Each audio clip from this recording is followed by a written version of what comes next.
This is quiz 17, where we have to calculate the derivative dy dx, where the functions involved are inverse trig functions. And so there's really just having to remember the derivatives of all the inverse trig functions in conjunction with the chain rule.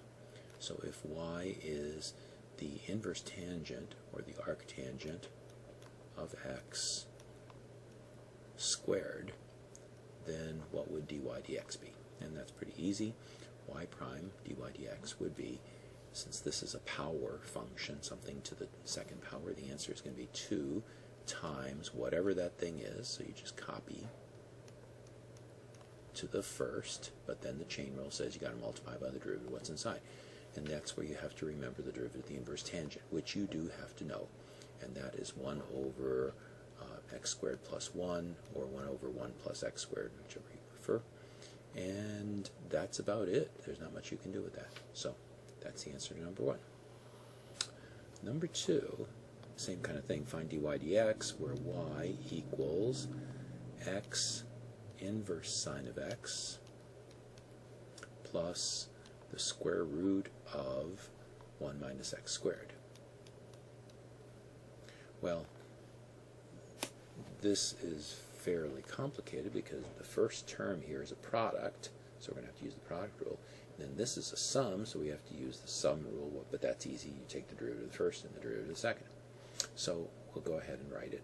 Y prime equals, the first guy, derivative of a product is given by the product rule. So it's the first times the derivative of the second. You've got to remember the derivative of the inverse sine, which is 1 over the square root of, and here it does matter what comes first, 1 comes first, minus x squared, which just happens to be right there.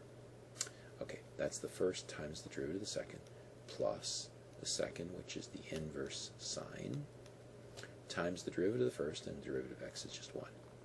That takes care of that term. First times the derivative of the second, plus the second times the derivative of the first.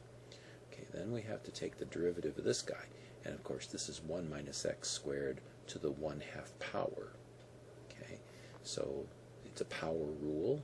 So once again, we have 1/2 times whatever, and the whatever in this case is 1 minus x squared. And then that's going to be to the power 1/2 minus 1, which is negative 1/2. Almost, because then the chain rule comes along and says, oh, wait a minute, you've got to multiply by the derivative of what's inside. So the derivative of that is minus 2x. So check this again. The derivative of this, which is really, I should have written it on the side here, it's something to the 1/2 power. It's that 1 minus x squared to the 1/2 power. So this is just sort of scratch paper here. So the derivative of this is going to be 1/2 times 1 minus x squared to the negative 1/2, right, times the derivative of what's inside, which is minus 2x.